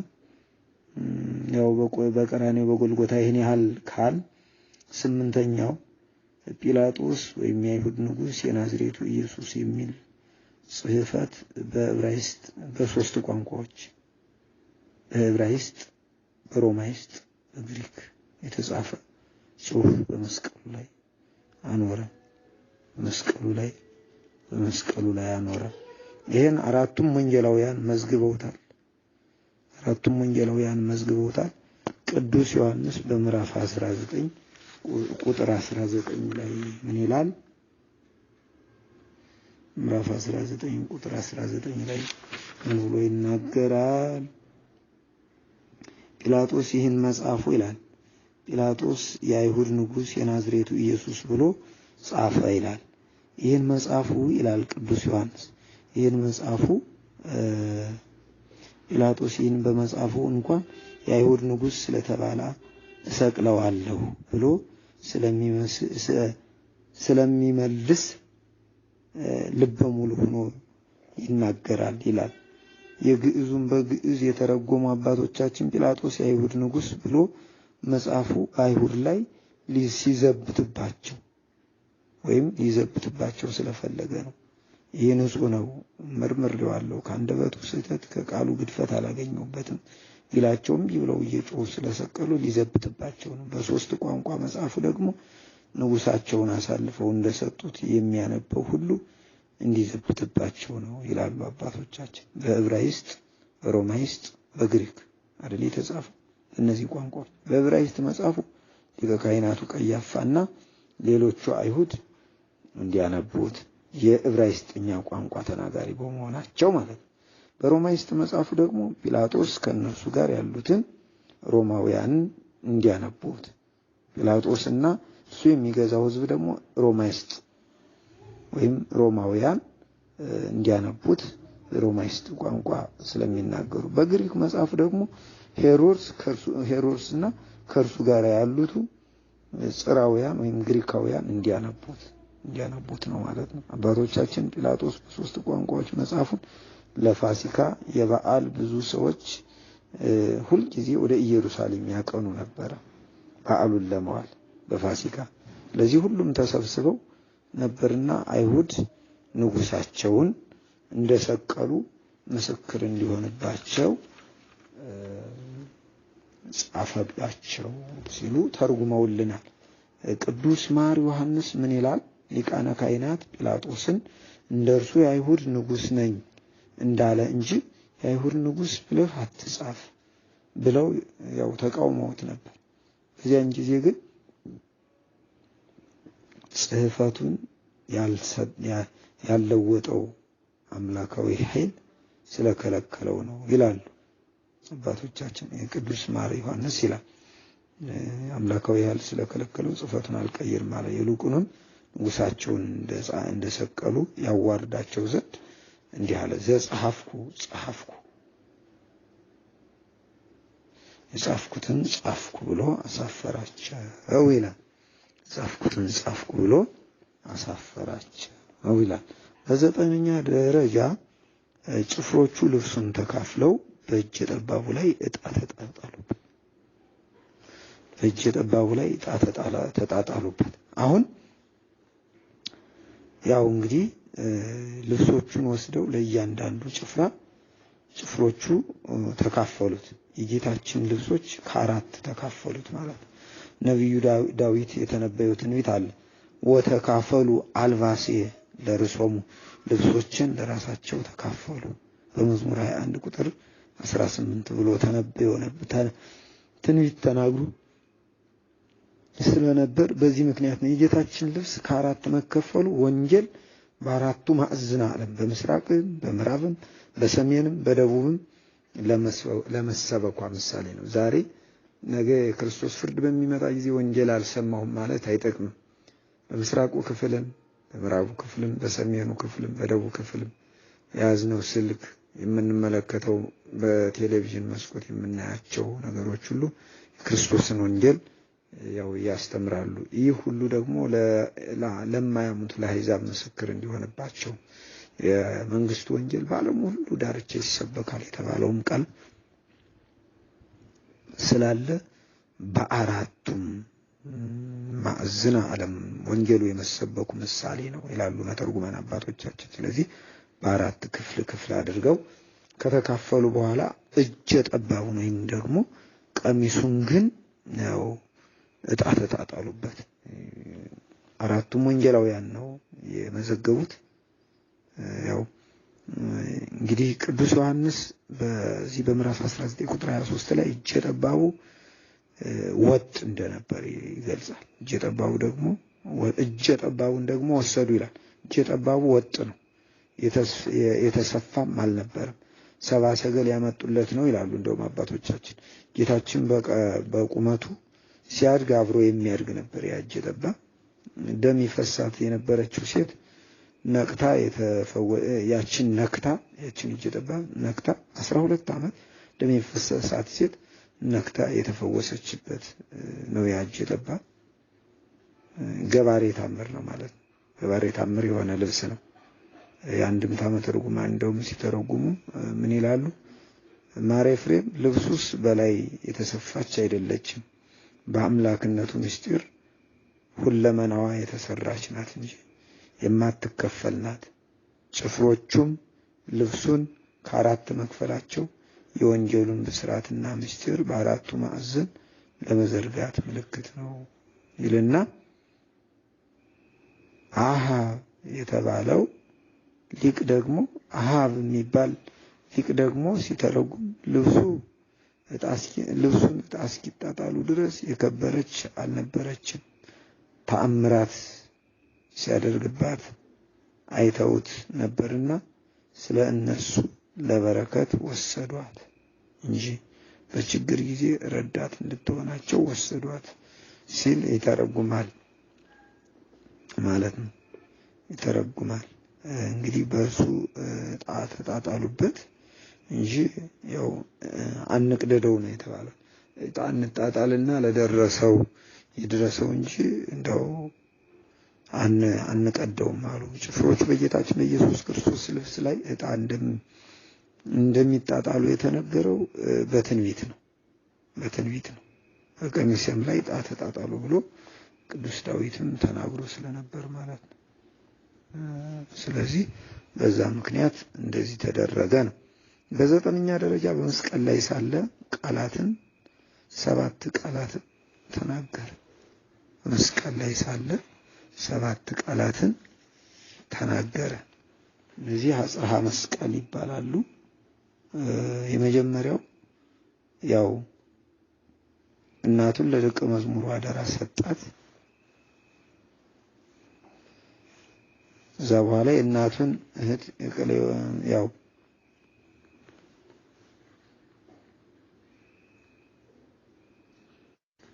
እነዚህ 7 ቃላት ያው 7ቱ አጽርሐ መስቀል በመባል ይታወቃሉ። በዚህ ዕለት ጌታችን በመስቀል ላይ 7 ነገሮችን ተናግሯል። ከነዚህም አጽርሐ መስቀል ይባላሉ። አጽርሐ ማለት ጸርሐ ጠራ የሚለውን ግዕዝ ቃል የተወሰደ ነው። ጩኸት ማለት ነው። አምላካችን ኢየሱስ ክርስቶስ ጩኸት የሚያሰማውን የሥጋ ባህሪ ፍጹም መዋሃዱን ሲገልጽ እነዚህን 7 ነገሮች ተናገረ። እነዚህም አባት ሆይ የሚያደርጉትን አያውቁትምና ይቅር በላቸው። ኤሎሄ ኤሎሄ ላማ ሰበቅታኒ፣ እውነት እልሃለሁ ዛሬ ከኔ ጋር በገነት ትኖራለህ። አንቺ ሴት እነሆ ልጅሽ፣ እነኋት እናትህ። ተጠማሁ ተፈጸመ፣ አባት ሆይ ነፍሴን በእጅህ አደራ ሰጠሁ የሚሉ ናቸው። እነዚህ እንግዲህ ጌታችን እነዚህን ቃላት የተናገረው ያው ለኛ ሲል መሆኑ ግልጽ ነው። ሁሉ የሌለው ሲመስል ግን እርሱ ሁሉን ሰጭ ነው። ለጠላቶቹ ለከሳሾቹ ምሕረትን በቀኝ በኩል የተሰቀለው ወንበዴ ወይም ጥጦስን ገነት ለፍቁረ እግዚ ዮሐንስ እናቱን ሰጠ። የሰው ልጅ ምላሹ ግን ያው እንግዲህ ሐሞትና ከርቤ ነው። ያንን መጻጻና የመከራ ጽዋ ያመጡለት። ከዚህ ከ7ቱ ንግግሮች የመጀመሪያውና የመጨረሻዎቹ አረፍተ ነገር ከባህሪ አባቱ ከአብ ጋር ያደረጋቸው ናቸው። ማንና ማን? አባት ሆይ የሚያደርጉትን አያውቁምና እነሆ ይቅር በላቸው። አባት ሆይ ነፍሴን በእጅህ አደራ እሰጣለሁ የሚሉት እነዚህ ከአባቱ ጋር ያደረጋቸው ናቸው። እንግዲህ መከራ እያጸኑበት በመከራው ግን የሚያደርጉትን አያውቁምና ይቅር በላቸው የጸለየ አባት የጸለየ ጌታ ነው ያለን። በ11ኛ ደረጃ የተለያዩ ታምራትን አደረገ። እነዚህ ታምራት ብለን መንገልጻቸው አሁንም በወንጌላቱ ላይ ቅድም ሰምታችኋቸዋል፣ ጥቅሶቹን ታያቸዋላችሁ ብዬ አስባለሁ። በእነዚህ ላይ እንግዲህ ገቢረ ታምራት ተደርገዋል። እነዚህ ገቢረ ታምራት የምንላቸው ጌታችን ነፍሱን እንደሰጠ በሰማይና በምድር አምላክነቱን የሚያስረዱ የተለያዩ ገቢረ ታምራት ተደርገዋል። በሰማይ ፀሐይ ጨልማለች፣ ጨረቃ ደም ሆናለች፣ ከዋክብት ረግፈዋል። በምድር ደግሞ የቤተ መቅደስ መጋረጃ ወተሰጠ መንጦላዕተ ብርሃን በክልኤ ክፍል ከሁለት ተሰንጥቋል። ከላይ እስከ ታች ተቀደደ የቤተ መቅደስ መጋረጃ። በምድር ተናወጠች፣ መቃብራት ተከፈቱ። ከ500 የሚበልጡ ከ600 የማያንሱ ጻድቃን በድል ከእግረ መስቀሉ ተነሱ የምንለው ለዚህ ነው። ስለዚህ ለሁሉም እያንዳንዱ ወደ ቅድስት ሀገር ወደ ኢየሩሳሌም ገቡ። ፀሐይ፣ ጨረቃ፣ ከዋክብት የፈጣሪያቸውን እርቃን ላለማሳየት ብርሃናቸውን ነሱ። ባለ አእምሮ የሰው ልጅ ግን አሳልፎ ሰጠው፣ ሰቀለው፣ ገርፎ አራቆተው። ሰውና እግዚአብሔርን ለይቶ የነበረው የጥል መጋረጃ ተቀደደ። ሕዝብና አሕዛብ 7 መስተጻርራን የሚባሉት ሕዝብና አሕዛብ ተብለው የነበረው የአዳም ልጆች በጌታችን ሞት አንድ ወገን ሆነ። መርገመ ሥጋ መርገመ ነፍስ ጠፋ፣ ሙስና መቃብር ጠፋ። ይህንን ሁሉ ታምር ሲያዩ ጌታችን ሲጠብቁት የነበሩት ሁሉ ፈጽመው ፈሩ። በእውነት የእግዚአብሔር ልጅ ነው አሉ። እዛ ከበው ታድመው ይህን እንደ ድራማ ሲመለከቱ የነበረው። ዛሬም እንግዲህ እግዚአብሔርን ካለማመን እንቅልፍ ሊያነቃቸው፣ ድንቁርናቸውን ሊያርቅላቸው የተለያዩ ታምራትን በሕይወታቸው ውስጥ ሲሰራ የማይነቁ ሰዎች አሉ። ለምሳሌ ዓለሙን ስንወስድ ይህን የመሰለ መድኃኒት የሌለው በሽታ፣ ኃይል የማይገድበው፣ በአየር አድርጎ የሚሄድ የሚተላለፍ፣ ወጥመድ የማይይዘው፣ ሚሳኤል የማያስፈራራው፣ ዶላር የማያታልለው፣ የተሾመ ትልቅ ወንበር ላይ ያለውን የማይፈራ በሽታ መጥቶ እግዚአብሔር ሲቆጣቸው እስካሁን ድረስ የማይነቁ ብዙዎች ናቸው። በራሳቸው ጥበብ የሚሯሯጡ ብዙዎች ናቸው። ትልቁን ድርሻ ግን ለእግዚአብሔር መስጠት አስፈላጊ ነው ማለት ነው። አስፈላጊ ነው።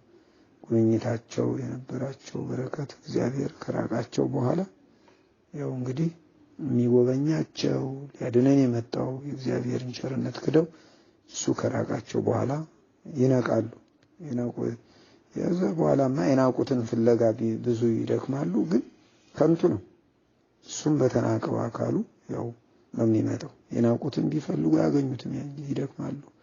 በመኃልየ ቅዱስ ሰሎሞን እንዳለው የተጠቀሰችው ሙሽራ ውዷ ከደጅ ቆሞ ሲያንኳኳ ወይም ሙሽራዋ ከደጅ ቆሞ ሲያንኳኳ በስንፍና ገመድ ተይዛ ቀሚሴን አወለኩ፣ እንዴት እለብሰዋለሁ፣ እግሬን ታጠብኩ፣ እንዴት አሳድፈዋለሁ በማለት በር ከመክፈት ዘገየች ይላል። ውዷ እንዳልከፈተችለት ሲያይ አልፏት ሄደ። እርሷም በተራዋ ፍለጋ ተነሳች። የከተማይቱን ጠባቂዎች አግኝተው አቆሰሏት። የዓይነ ርግብ መሸፈኛዋንም ገፈው ወሰዱባት ይላል መኃልየ ዘሰሎሞን ምዕራፍ 5 ከቁጥር 1 እስከ 9 ስታነቡ ታገኙት። እግዚአብሔር ከልቦናችን ደጅ ቆሞ በቃል በመምህራን አባቶቻችን በትንቢተ ነቢያት በመጻሕፍት ሲያንኳኳ ንስሐ ግቡ እያለ በንስሐ ልንከፍትለት ይገባል ማለት ነው። ይኸውም ካለመፈጸም የተነሳ ግን ወይም ይህን የሚንኳኳ የመምህራንን ትምህርት የመጻሕፍትን ዕውቀት ቀስሞ ንስሐ ለመግባት ግን የስህተት የውድቀት ነቢዩ ኢሳይያስ እግዚአብሔር በሚገኝበት ጊዜ ፈልጉት፣ የማይገኝበት ጊዜ እንደሚመጣ አረጋግጠን በሚገኝበት ጊዜ ልንፈልገው ይገባል። እግዚአብሔር በሚገኝበት ጊዜ ፈልጉት፣ ቀርቦ ሳለ ጥሩት በማለት እንደተናገረው እድሜ ለንስሐ አድሎ የቸርነት ስራውን ባደረገ ጊዜ ከልባችን ልንከተለው ይገባል ማለት ነው። እነሱ ግን እንዲህ አላደረጉም። እነዚህን ታምራት አይተው ያው አልዳኑባቸውም ማለት ነው። የተለያዩ ታምራት የሚሰሩት አሁን በዚህ ዓለም ይሄ በሽታ ለኛ ታምር ነው፣ ድንቅ ነው። ሰውን ከሰው ለይቷል። እናት ልጇን እንዳቀብር አድርጓል። አባት ልጁን እንዳያስታምም አድርጓል። ይሄ ድንቅ ነው ለኛ። እዚህ ለንስሐ ልንጠራበት ይገባናል ማለት ነው። የመጨረሻውና 12ኛው ሰው ልጆች ማዳን ወይ ሰው ልጁን ማዳን ነፍሱን ለሞት አሳልፎ ሰጠ። ያው የሰው ልጆችን ወይም እኛን ለማዳን ነፍሱን ለሞት አሳልፎ ሰጠ። ይሄ በጣም የሚገርም እጹብ ድንቅ የሆነ ታምር ነው። እጹብ ድንቅ የሆነ ነገር ነው። ቅዱስ ዮሐንስ በምዕራፍ 19 ቁጥር 30 ላይ የሚናገረው ነገር አለ። ጌታችንና አምላካችን መድኃኒታችን ኢየሱስ ክርስቶስ ለሰው ልጅ ሲል አሳልፎ ራሱን እንደሰጠ ይናገራል። ምን ይላል? ራሱንም አዘንብሎ ነፍሱን አሳልፎ ሰጠ ይላል። ይህ ማለት አራቱን የወንጌል ጸሐፊዎች ኢየሱስ ክርስቶስ በመስቀል ላይ መሞቱን ነፍሱን ከስጋው መለየቱን መዝገቦልናል። ማቴዎስ 27:50 ላይ፣ ማርቆስ 15:37 ላይ፣ ሉቃስ ከሶስቱ ለየት ባለ ሁኔታ አባት ሆይ ነፍሴን በእጅህ አደራ ሰጣለሁ በማለቱ ያው መዝግቦልናል ማለት ነው። ሉቃስ 3:46 ላይ መድኃኒታችን ኢየሱስ ክርስቶስ በአምላካዊ ስልጣኑ ነፍሱን ከስጋው እንደሚለያት ነፍሱን ደግሞ አነሳት ዘንድ ስልጣን አለኝ ወይም በራሴ አነሳታለሁ ብሎ እንደተናገረ በስልጣኑ ነፍሱን ከስጋው እንደሚለያት ነፍሴን ደግሞ አነሳት ዘንድ አኖራለሁና እኔ በፈቃዴ አኖራታለሁ እንጂ ከኔ ማንም አይወስዳትም ሲል በዮሐንስ ወንጌል ምዕራፍ 10 ቁጥር 17 ላይ ተናግሯል። አሁንም በስልጣኑ ነፍሱን ከስጋው ለያት እንጂ ማንም አልወሰዳትም። አባት ሆይ ነፍሴን በእጅህ አደራ ሰጣለሁ ማለቱ የእግዚአብሔር ነፍስ ከስጋችን ስትለይ በእግዚአብሔር እጅ የምትያዝ መሆኗን ለመግለጽ ሲያመለክት፣ ስጋችን ወደ መቃብር ሲወርድ ነፍሳችን ወደ እግዚአብሔር እንደምትሄድ ሲነግረን ነው ማለት ነው። ሲነግረን ጌታችን ከመስቀል ስር መውረዱን ሁሉ ያትታል ማለት ነው። ስለዚህ በዚህ ዕለት ላይ አጠቃላይ የድነታችን ጉልላት የተፈጸመባት የተቀደሰች ዕለት ቅድስት ዕለት ናት። እነዚህን እያንዳንዳቸውን ብንተነትናቸው ጊዜ አይበቃንም።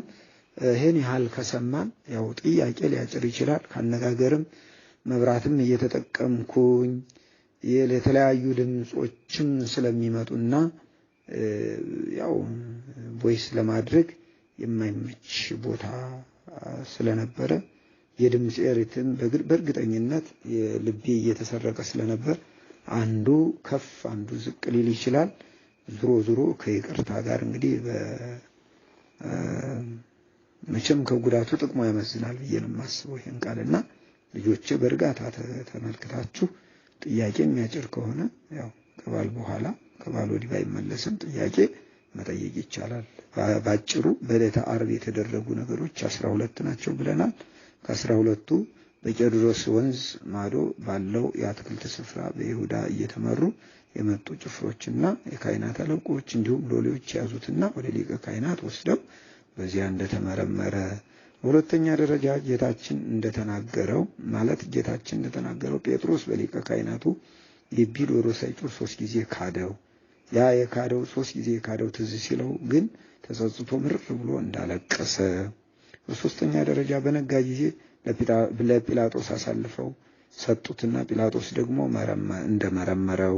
በአራተኛ ደረጃ ጲላጦስ በጊዜው የገሊላ ገዥ ወደ ነበረው ወደ ሄሮድስ አንቲጳስ ሄሮድስ 9 ሄሮድሶች ነው ያሉት። ይሄ ሄሮድስ አንቲጳስ ነው። በልደቱ ጊዜ የነበረው ደግሞ ሄሮድስ አርኬላዎስ ይባላል። ወደ ሄሮድስ አንቲጳስ እንደሰደደው። በአምስተኛ ደረጃ ሄሮድስ ከመለሰው በኋላ ጲላጦስ መርምሮ ወንጀል ስላላገኘበት ለባሉ ሊፈታው አስቦ ሳለ ለስልጣኑ ፈርቶ ገርፎ ይሰቅሉት ዘንድ አሳልፎ እንደሰጣቸው። ጲላጦስ ሲገርፈው ይፈቱታል፣ ያው የሚሰቀል ሰው አይገረፍም ነበር እና 40 ገርፎ ሰጣቸው። እነሱ ግን ጨክነው ሰቀሉት። በስድስተኛ ደረጃ ዘበቱበትና መስቀሉን አሸክመው ሊሰቅሉት እንደወሰዱት። የመጀመሪያው ሰው መስቀል ተሸካሚ ስምዖን ይባል ነበር። የሱ ታሪክ አልተካተተም። አስፈላጊ ከሆነ ተመልሰን እናካትተዋለን። በሰባተኛ ደረጃ በጎልጎታ ወይም በቀራንዮ የራስ ቅል በሚባል ቦታ በሁለት ወንበዴዎች መካከል እንደሰቀሉት። በስምንተኛ ደረጃ ጲላጦስ የአይሁድ ንጉሥ የናዝሬቱ ኢየሱስ በሚል በሶስት ቋንቋዎች ማለት በዕብራይስጥ፣ በሮማይስጥ እና በግሪክ ጽሑፍ በመስቀሉ ላይ እንደጻፈ። ዘጠነኛ ጭፍሮቹ ልብሱን ተካፍለው በእጀ ጠባቡ ላይ ግን ዕጣ እንደተጣጣሉበት። በአስረኛ ደረጃ በመስቀል ላይ 7 ቃላት እንደተናገረ። በ11ኛ ደረጃ የተለያዩ ታምራትን እንደተደረጉ በሰማይ 3 በምድር 4 ብለን በ12ኛና የመጨረሻው ስለ ሰው ልጆች መዳን ነፍሱን ለሞት አሳልፎ እንደሰጠ ተናገረ። ከዚያ በኋላ ያው እንግዲህ በሚዘጋጅበት ጊዜ ያው ዓርብ ቀን ኢየሱስ ከሞተ በኋላ ከነርሱ ጋር የተሰቀሉት የሁለቱን ጭኖች ሰበሩ። ኢየሱስ ግን ስለሞተ ጭኑ አልተሰበረም። በነቢይ የተስብሩ አጽሙን ግን አትንኳ አትስበሩ ተብሎ ስለነበር ከዚያ በስውር የጌታችን ደቀ መዛሙርት የነበሩት የአርማትያሱ ዮሴፍና የማታው ተማሪ የአይሁድ አለቃ የሆነው ኒቆዲሞስ ጌታችን መድኃኒታችን ኢየሱስ ክርስቶስን ስጋውን ለመውሰድ ከጲላጦስ አስፈቀዱና ከአለት በተወቀረ በአዲስ መቃብር አድርገው በአትክልት ስፍራ ቀበሩት። መግደላዊቷ ማርያም፣ የዮሳዋ እናት ማርያም ስጋው ወዴት እንዳኖሩት ወዴት እንደተቀበረ በዚያ ሆነው ያዩ ነበር ሲሉ አራቱም ወንጌላውያን በሚገርም 3ቱ ናቸው መሰለኝ፣ አራቱም ናቸው። ማርቆስም፣ ማቴዎስም፣ ሉቃስም ዮሐንስም እንደመዘገቡት ተመልክተናል ማለት ነው። እግዚአብሔር አምላካችን ለትንሣኤ ብርሃን ያድርሰን። በጎደለ እግዚአብሔር ይሙላበት። ስብሐት ለእግዚአብሔር። ይቆይ።